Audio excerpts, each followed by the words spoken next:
Lisan.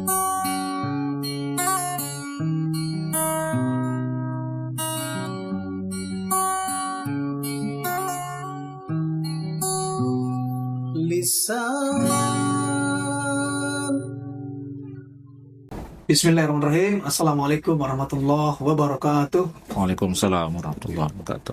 Kembali bersama Lisan. Alhamdulillah kami dapat kembali bertatap muka, menyambung silaturahmi dengan sahabat sekalian dimanapun berada. Insyaallah pada kesempatan ini kita akan berbincang kembali dengan Ustaz Fakar. Syukuran atas waktunya. Dan kesempatan ini insyaallah kita akan membicarakan berkenaan dengan kebijakan pemerintah yang beberapa pekan lalu menjadi isu yang artinya menjadi hal menambah penderitaan masyarakat. Saya lihatnya itu berkenaan dengan kebijakan perampasan tanah ya. Ketika tanah itu kemarin itu sekitar 2-3 tahun ya, ketika dianggurin itu akan diambil alih oleh negara. Nah, berkenaan dengan isu ini kita akan membahas bersama Ustaz Fakar. Saya langsung saja Ustaz ya. Jadi apa sebetulnya yang mendorong pemerintah itu membuat aturan semacam ini, Ustaz? Ya, menjadi polemik di tengah masyarakat. Ya, baik. Bismillahirrahmanirrahim. Assalamualaikum warahmatullahi wabarakatuh. Waalaikumsalam warahmatullahi wabarakatuh. Alhamdulillah, wassalatu wassalamu ala rasulillah wa ala alihi wa sahbihi wa malah amma ba'd. Jadi ini isu yang barangkali cukup baru ya, yang kalau kita lihat itu kan kalau nggak salah itu 10 Agustus ya, itu muncul ungkapan ya, sebetulnya itu belum menjadi kebijakan yang formal, yang resmi ya, tapi baru ungkapan seorang menteri yang menyatakan bahwasanya semua tanah itu adalah milik negara ya, yang kemudian dia sampaikan, mbahmu apakah pernah memiliki tanah itu atau membuat tanah itu ya. Nah, itu kan ungkapan yang bikin heboh ya. Artinya sebetulnya banyak selama ini kondisi-kondisi yang justru hebohnya munculnya itu dari pihak-pihak penguasa ya. Ini yang harusnya kemudian kita soroti, yang kemudian kita juga harus kritisi ya, agar tidak heboh ya. Masyarakat sudah heboh dengan berbagai kondisi kesulitan, nah dihebohkan lagi dengan ungkapan-ungkapan yang justru menyerang sikap-sikap masyarakat ataupun kondisi masyarakat itu sendiri ya. Ungkapan bahwasanya tanah atau lahan itu pada dasarnya milik negara ya, kemudian masyarakat tidak memiliki, itu kan ungkapan-ungkapan yang menyakitkan ya. Karena realitasnya ya, tanah itu sudah dimiliki oleh berbagai kalangan ya, masyarakat kita ya. Nah, karena itulah ini perlu dikritisi agar tidak muncul ya, walaupun dalam beberapa hari kemudian kan ada semacam klarifikasi ya. Tapi klarifikasi itu kan menurut saya itu hanya ngeles saja ya. Karena ungkapan yang pertama itu yang sebetulnya muncul sebagai perwujudan sikapnya dalam rangka ingin meraih sesuatu. Nah, apa yang ingin diraih ya? Kalau kita lihat satu persoalan ini berkaitan dengan masalah-masalah yang lain, itu kan terkait dengan kesulitan anggaran. Kesulitan anggaran yang oleh negara itu ya, termasuk yang sering diungkapkan oleh Menteri Keuangan ya. Itu kan di triwulan pertama saja itu sudah defisit anggaran sudah cukup besar ya. Nah, angkanya mungkin kita cek lagi ya, itu sudah sangat besar. Artinya kecenderungan ke depan itu akan ada cukup banyak defisit anggaran. Nah, cara yang ditempuh oleh penguasa itu kan kemudian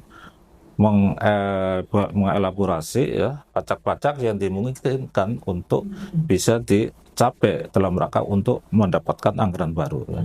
Nah, salah satu kan misalnya pajak-pajak yang sedang sekarang dioptimalkan, bahkan juga sedang diupayakan untuk muncul sebagai sumber pendapatan ya, termasuk yang barangkali lebih baru lagi itu kan royalti ya. Nah, royalti walaupun itu nanti ketemunya itu ke misalnya pengarang lagu ataupun pencipta lagu dan sebagainya, tapi ini menjadi bagian yang termasuk juga peningkatan pajak ya.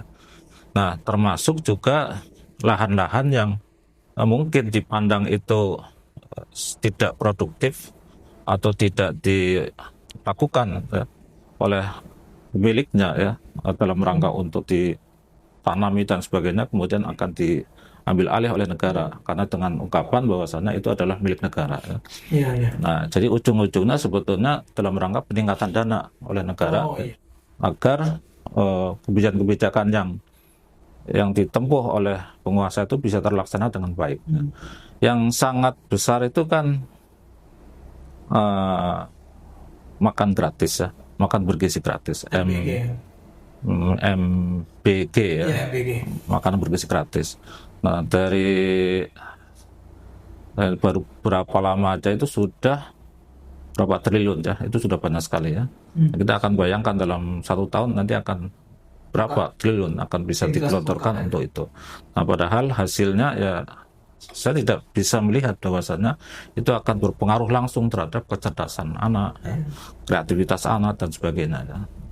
Padahal kreativitas itu kan bukan hanya faktor makanan ya, tapi justru faktor keluarga, faktor pendidikan dan lingkungan keluarga yang harusnya itu bisa diperhatikan oleh pemerintah ya, agar suasana belajar itu menjadi suasana yang nyaman untuk menjadikan seorang anak itu kreatif, cerdas, inovatif. Ya. Yes, sir. Nah, itu arahnya ke sana. Betul-betul. Nah, tadi kan Ustaz sudah singgung bahwa kebijakan berkenaan dengan pengambil alihan tanah itu dari masyarakat itu ya. Ini kan belum berlaku ya. Kalaupun berlaku jelas ini sebagai kezoliman tentunya. Iya. Itu kan. Nah,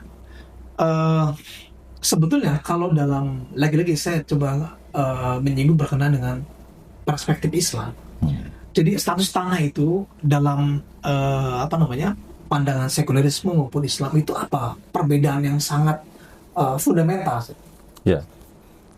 Ini bagian dari pembahasan tentang ekonomi Islam ya, khususnya terkait dengan kepemilikan ya. Kalau di dalam ekonomi kapitalis itu kan kepemilikan itu hanya ada satu, kepemilikan individu ya. Nah, sehingga semua benda, semua barang itu pada dasarnya boleh dimiliki oleh individu. Nah, di dalam sistem ekonomi sosialis, komunis, itu justru kepemilikan itu hanya satu juga di negara. Iya. Walaupun diberikan beberapa kepemilikan itu pada individu, tapi itu sangat terbatas. Iya. Indonesia adalah milik negara. Nah, justru di dalam Islam itu memberikan keleluasan kepemilikan itu pada 3 aspek ya. Iya. Kepemilikan individu, kepemilikan negara, dan kepemilikan umum. Iya. Nah, kepemilikan individu realitasnya memang ada beberapa benda, barang yang layak dimiliki oleh individu. Demikian pula kepemilikan negara ya, itu milik-milik yang memang pada dasarnya bisa dimiliki oleh individu, tetapi pada kondisi tersebut dimiliki oleh negara. Ya. Nah, sedangkan kepemilikan umum berarti barang-barang yang memang selayaknya hanya dimiliki oleh publik, oleh umum. Karena kalau dimiliki oleh individu, maka barang tersebut akan menjadikan berbagai orang itu akan mengalami kesulitan untuk bisa memanfaatkan. Nah, itu terkait dengan kepemilikan. Nah, dalam filosofi kepemilikan dalam Islam itu asal kepemilikan itu kan adalah Allah. Ya. Oh iya betul. Karena Allah yang menciptakan, menciptakan alam semesta, menciptakan benda-benda ya, bumi, tanah, termasuk berbagai barang yang memang asalnya adalah yang menciptakan Allah. Karena itu filosofi yang pertama sebagai pemilik suatu benda, suatu barang itu adalah Allah SWT. Ya.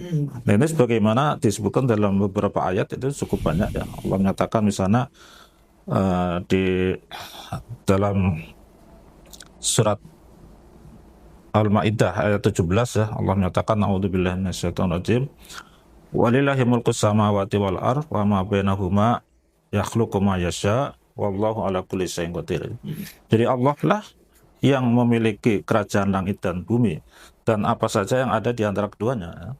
Dia menciptakan apa yang dikehendakinya dan Allah Maha Kuasa atas segala sesuatu. Ya. Nah, ayat yang sejenis itu beberapa surat yang lain bisa kita cari ya. Intinya bahwa dalam pandangan Islam bahwa hakikat kepemilikan pada dasarnya itu adalah milik Allah. Nah, kenapa kemudian menjadi milik individu, milik negara dan milik umum? Karena Allah memberikan izin. Seperti seorang pemilik rumah misalnya ketika dia memberikan izin kepemilikan kepada orang lain, maka kepemilikan itu menjadi milik orang yang diberikan izin. Nah, dalam konteks ini Allah berikan izin kepada individu untuk memiliki sesuatu, Allah berikan izin kepada publik untuk memiliki sesuatu yang bersifat publik, dan Allah berikan izin kepada negara untuk dimiliki oleh negara. Nah, karena itulah hakikat pemilikan ketika sudah diberikan kepada pihak-pihak tertentu, maka pihak tertentu juga berhak untuk memiliki.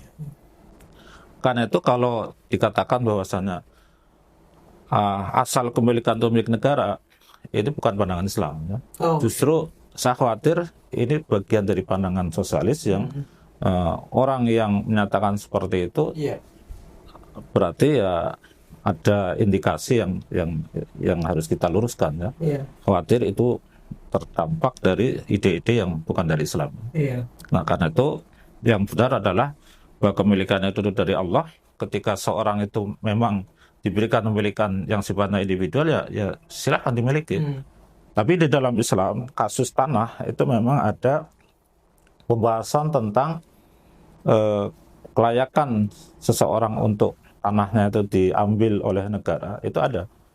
Jadi memang Ada juga berarti ya. memang pernyataan atau pembahasan itu ada, tetapi tidak dalam konteks misalnya 2 tahun atau serta-merta diambil oleh negara ya, dan ungkapan bahwa semua itu milik negara itu pandangan yang salah. Oh iya. Jadi memang ada pembahasan di masa Umar ya, di mana Umar itu mengambil kepemilikan sahabat Bilal ya yang diberikan tanah oleh Rasulullah dalam jumlah yang luas ya. Tapi ternyata tidak semua bisa digarap ya. Oh, Kemudian disampaikan kepada Bilal, ambillah yang Anda bisa garap. Nah, sementara yang lain kemudian diambil oleh negara akan diberikan kepada pihak-pihak yang bisa menggarap tanah itu agar bisa produktif ya. Itu selama 3 tahun ya. Oh. Jadi tanah silahkan kalau tanah itu berasal dari tanah mati ya atau ardul mawat ya, tanah yang mati, Iya. dihidupkan menjadi milik orang yang menghidupkan. Oh. Tapi kalau selama 3 tahun tidak bisa menggarap, maka akan diambil oleh negara, kemudian diberikan kepada pihak-pihak yang bisa menggarapnya. Nah itu, jadi itu. Dan itu dalam proses yang tentu sudah melalui pendampingan, peringatan dan sebagainya ya, agar tanah itu segera digarap. Ya. Nah itu dalam Islam ya. Jadi memang ada pembahasan itu, tapi konteksnya adalah yang sebagaimana tadi saya sampaikan. Ustaz, penjelasannya cukup mencerahkan buat kita semua berkenaan dengan perkara kebijakan tanah yang memang kita lihat memang ini belum menjadikan kebijakan ya sebagai aturan, tetapi memang sudah menjadi polemik di tengah masyarakat ya, karena terlihat unsur lagi-lagi bentuk kezuliman yang akhirnya dirasakan oleh masyarakat, dan tentunya ini kita tidak mau sampai ini terjadi. Ya, bagian ya mungkin saya tambahan terakhir ya. Bagian penting dari pembahasannya sebetulnya kita juga ingin menyampaikan bahwa Islam itu sebagai suatu way of life ya, pandangan hidup ya, itu memberikan solusi terhadap berbagai persoalan yang ada di tengah-tengah masyarakat, karena memang Islam hadir dari Allah melalui Rasulullah untuk memberikan solusi atas problem yang muncul di tengah-tengah manusia. Karena itulah kalau kita itu mengambil Islam sebagai solusi, insya Allah berbagai persoalan akan diselesaikan dengan mudah ya, dan akan memberi solusi secara benar ya. Baik, Ustaz. Syukur, Ustaz.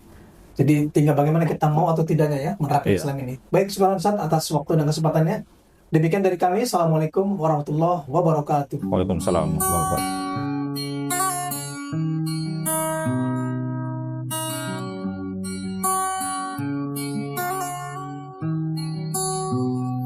Lisan